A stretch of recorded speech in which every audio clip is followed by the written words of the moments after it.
تو یہ نہ ڈیلر کو میسج کرتی تھی نہ کال کرتی تھی، بہت پکی خاتون.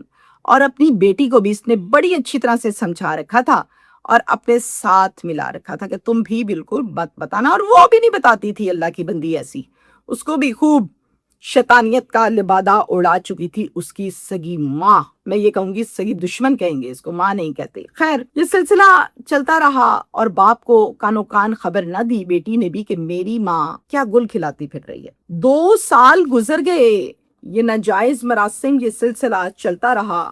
2026 میں جہاں یہ جاب کرتی تھی وہاں پر ایک اور ساجد نامی آدمی تھا، اس کے ساتھ معاملات بن گئے. اس سارے سنیریو میں جو کال کرتی تھی پہلے ڈیلر کو، اب کرتی تھی ساجد کو، جو میسج کرتی تھی پہلے ڈیلر کو، اب کرتی تھی ساجد کو. تو ڈیلر محسوس کرنے لگا کہ یہ کدھر مصروف ہے جو مجھے اگنور کرتی ہے. خاصا انتظار بھی کیا، پوچھا بھی، بار بار پوچھنے لگا، لیکن ہر مرتبہ مصروف ہوں مصروف ہوں مصروف ہوں. ساجد کو تو اب یہ گھر بھی بلانے لگی تھی. تو ساجد جب آتا تھا گھر تو ڈیفینیٹلی اس بات کو کتنی دیر چھپایا جا سکتا تھا. یہ بات آخر پتہ چل ہی گئی ڈیلر کو. وہ کیا کرتا ہے، وہ فوراً سے غصے میں لال پیلا اس کے گھر جاتا ہے اور وہ اسے کہتا ہے ادھر آؤ شمع، میری بات سنو. تم مجھے پاگل سمجھتی ہو؟ کون ہے یہ آدمی جو تمہارے گھر میں آتا جاتا ہے؟ کیا لگتا ہے تمہارا؟ اور کیوں آتا ہے؟ اور کال کیوں نہیں سنتی، ریپلائی کیوں نہیں کرتی؟ تمہیں نہیں پتا کہ میں تمہارا عادی ہو گیا ہوں اور اب تم ایسے کر رہی ہو؟ یہ نسیم عرف شمع جواب کیا دیتی ہے، کہتی ہے کیا ہو گیا تمہیں، کس قسم کی گھٹیا باتیں کر رہے ہو؟ کون ہے یہ؟ رشتہ دار ہے؟ رشتہ دار آتے نہیں ہیں کیا گھروں میں؟ یہ بھی آتا ہے حال چال پوچھنے. کہتا ہے اب کون سا رشتہ دار پیدا ہو گیا جو پہلے نہیں تھا؟ کہتی میرے سے فضول باتیں مت کرو. اور پھر کہتی ہے کہ میرے میاں کو پتا چل گیا ہے تمہارا، میں نے اب تم سے تعلق بالکل نہیں رکھنا، میں اپنا گھر بچا رہی ہوں، تمہاری بڑی مہربانی، اب ہمارا یہ سسٹم نہیں چلے گا اور ختم ہو گیا. ڈیلر جواب یہ دیتا ہے کہ کوئی رشتہ دار نہیں ہے تمہارا، یہ تمہارا ڈیش ہے، میں لفظ بھی نہیں بول رہی. جیسے تم نے مجھے دوست اور یہ بنایا، ڈیش بنایا، اب تم نے اس کو میری جگہ دی دی ہے. میری ایک بات سن لو، سے تعلق کو ختم کرو، مجھ سے واپس قائم کرو، جو سلسلہ ہمارا چل رہا تھا اس کو چلنے دو. اگر نہیں تو تمہیں یاد ہے کہ میں تمہاری ویڈیوز بناتا تھا؟ کہتی ہاں مجھے یاد ہے. کہتا ایک نہیں بے شمار ویڈیوز ہیں، سب کی سب میں جا کے پبلک کر دوں گا، وائرل کر دوں گا، تمہارے شوہر کو بھیجوں گا، تمہارے خاندان والوں کو بھیجوں گا. کیا کرو گی؟ پھر شوہر طلاق دے گا اور بھائی تمہیں رکھیں گے نہیں. پھر کیا کرو گی؟ تو بہتر یہی ہے کہ باز آ جاؤ. یہ میں آخری دفعہ کہہ رہا ہوں. یہ غصے میں کہا اور گھر سے باہر چلا جا. اب نسیم کے اندر ہی اندر خوف، ڈر، اوئے ہوئے کہیں کاری نہ دے، ہائے اگر بھیج دی تو کیا کروں گی، طلاق ہو جائے گی. وہ ڈرتی ڈرتی ڈرتی کرے کیا، کال کی ساجد کو اور اس کو بتائی ساری کی ساری بات. ساجد چونکہ خود غرض اور لالچی تھا، اس کو تو صرف مطلب تھی شمع کے جسم سے.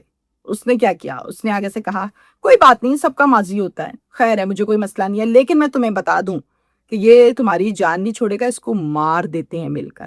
اگر تم یہ کام کرنا چاہتی ہو میں تمہارا ساتھ دوں گا، پھر تمہاری جان چھٹے گی، ویسے نہیں چھٹنی، میں بتا رہا ہوں تمہیں. اور پھر ہوتا کیا ہے، ایک پلان بناتے ہیں. سنیں پلان انہوں نے یہ کیا. 22 مئی کی رات کو 9 بجے یہ کال کرتی ہے ڈیلر کو اور کال کر کے کہتی ہے اشرف کو کہ گھر پر چکر لگاؤ، ملاقات کرتے ہیں، کافی عرصہ ہو گیا، نہ صحیح سے ملاقات ہوئی نہ ڈھنگ سے ٹائم گزرا، تو چلو آؤ. کافی مس انڈرسٹینڈنگز ہیں، ان کو کلیئر کرتے ہیں. وہ تو پہلے ہی اپنے حرام تعلقات کے انتظار میں تھا کہ کب قائم ہوں، فوراً بھاگ آتا ہے. وہ آتا ہے، اس کو چائے بنا کے دیتی ہے، چائے میں پہلے سے نیند کی دوا ملا رکھی ہے. جیسے ہی چائے پیتا ہے اشرف تو اشرف غنودگی میں چلا جاتا ہے اور پھر فوراً سے گہری نیند سو جاتا ہے. پھر یہ جناب کال کرتی ہے ساجد کو، دوسرے والے کو کال کر کے کہتی ہے آ جاؤ اندر، سو گیا ہے وہ. ساجد کہتا ہے اوکے، اور پھر ساجد اپنے سگے بھانجے کو جس کا نام اویس ہے اس کو لے کر فوراً اندر آتا ہے. تو جناب اشرف ڈیلر کو ساجد اور اویس مل کر تیز دھار آلے سے وار پہ وار کر کے مار دیتے ہیں. لاش کو اٹھا کر تینوں بوری میں ڈالتے ہیں. ایک پیٹرول کی بوتل انہوں نے فل کر رکھی ہے، وہ بالکل ساتھ رکھتے ہیں. اور پھر ایک بندہ بائک نکالتا ہے. بائک نکالنے والا ہے ساجد، وہ بائک چلاتا ہے، پیچھے رکھتے ہیں اور اس کے پیچھے بیٹھ جاتا ہے اویس، بوتل ہاتھ میں پکڑی ہوئی ہے اور بائک کو کک ماری نکل گئے. 4 بجے کا ٹائم ہے، رات گہری ہے، سنسان گلیاں، سنسان سڑکیں ہیں. تو یہ صحیح مناسب جگہ دیکھ رہے ہیں کہ کدھر پھینکیں اس لاش کو.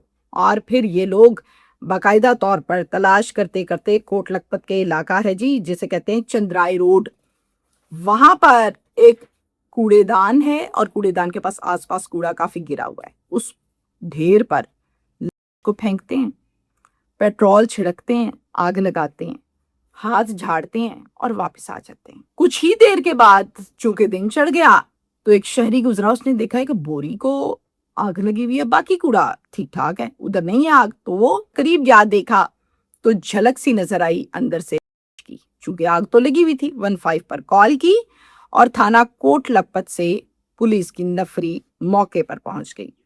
سب سے پہلے آ کر انہوں نے آگ بجھائی، مختلف ٹیموں کو انفارم کیا جس میں 1122 بھی ہے، جس میں فورینزک ٹیم بھی ہے، یہ سب آئے اور آ کر رپورٹ تیار کی، کام کیا، اس کو ہسپتال شفٹ کیا۔ شناخت کے قابل یہ تھی نہیں، اس لیے ایک نامعلوم کے طور پر پولیس نے اپنی مدعیت میں فوراً سے ایک پرچہ درج کر لیا۔ ساتھ ساتھ شناخت کا عمل، شناخت کے لیے کوشش جاری رکھی۔ شناخت ہوئی کہ یہ تو ہے ایک اشرف جو کہ ڈیلر بڑا مشہور ہے، 48 سال عمر ہے۔